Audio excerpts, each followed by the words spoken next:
Hello, my name is Kaylee, and today we will be discussing the three branches of U.S. government. The U.S. government is divided into three branches: the legislative, the executive, and the judicial branch, each within their own powers, responsibilities, and methods of operation, ultimately designed to work together through a system of checks and balances.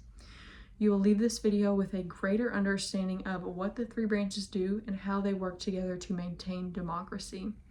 This knowledge can help you become a more informed citizen, voter, and participant in democracy. Though I am a few years shy of obtaining my bachelor's degree in political science, I am an aspiring lawyer.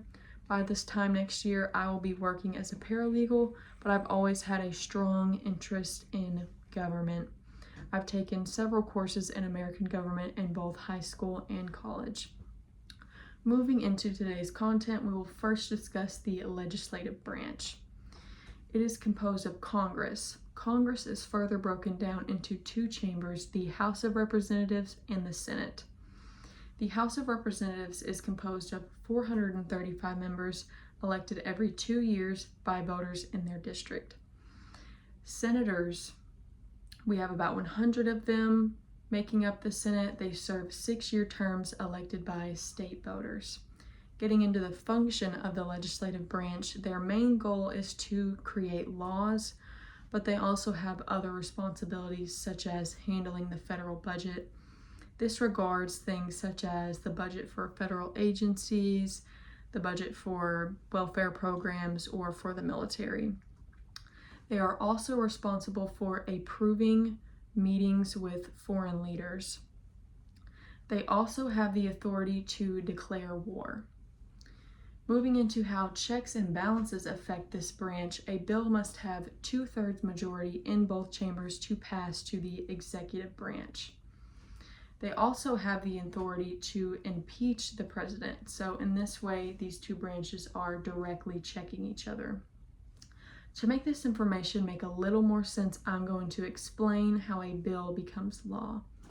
First, a congressman will sponsor a bill. Now, this bill must be approved by congressional committees. Once approved, it will move to the floor for voting. It'll vote on one chamber first. If this chamber reaches 2/3 majority in the vote, it'll pass to the next chamber for voting. If this chamber reaches 2/3 majority, it will pass to the president. Now, the president can either sign the bill into law or he can veto the bill. Now, even if the president vetoes, Congress can appeal this veto. In such case, the bill would move back to Congress. It would go through the same voting process, moving through one chamber to the next. If both chambers reach 2/3 majority, this will actually override a presidential veto. Now, to give an example of this happening, according to Cambridge University in 2016, Congress passed the Justice Against Sponsors of Terrorism Act, which allowed families of 9/11 to sue Saudi Arabia for their involvement in the attacks on 9/11.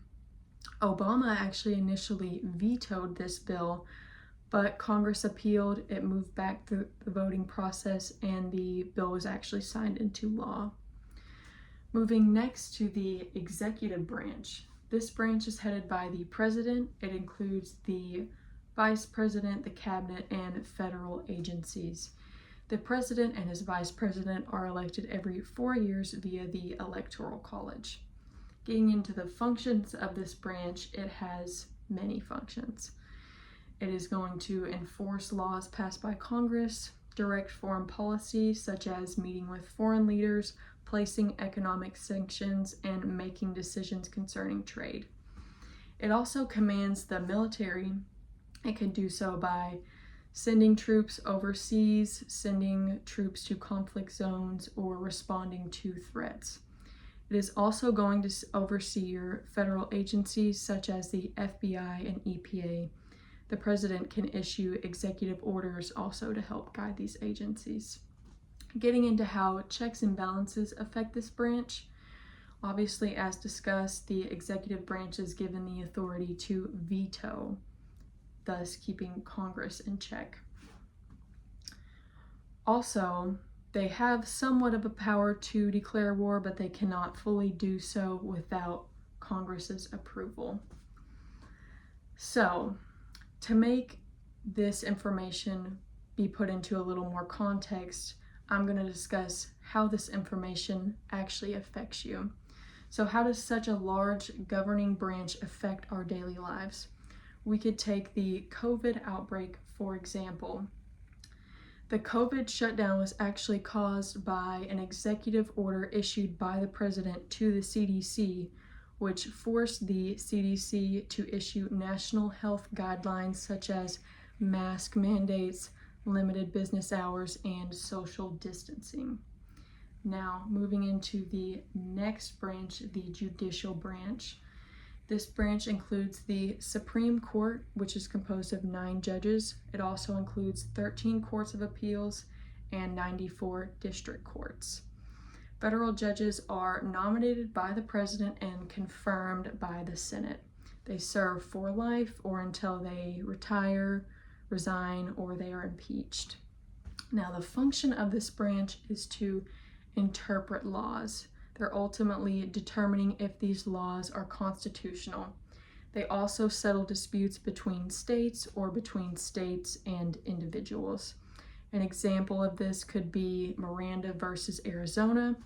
The settling of this case actually rewarded the American people with Miranda rights, which most of us are familiar with. Getting into how checks and balances affect this branch, they strike down laws that are unconstitutional, meaning even if a law is passed by both branches, the judicial branch can solely determine if the law is struck down or not. Now, to support the importance of the judicial branch, I'm going to give you an example. If we refer to congress.gov, it records that 227 laws have been overturned by the judicial branch or proven unconstitutional. That is a lot of laws, and some of these strike-downs have led to major change, such as Brown versus the Board of Education, which determined that separate but equal schools were unconstitutional. This led to desegregation, which is obviously, as we know it, a great thing. Now, to conclude, the U.S. government divides power among 3 governing branches: the legislative branch, the executive branch, and the judicial branch. Congress operates under the legislative branch. The president, vice, and his cabinet operate under the executive branch. The federal courts operate under the judicial branch. These branches work together to ensure an equal balance of power. Although each branch plays separate roles, together they form the foundation of American democracy. Thank you.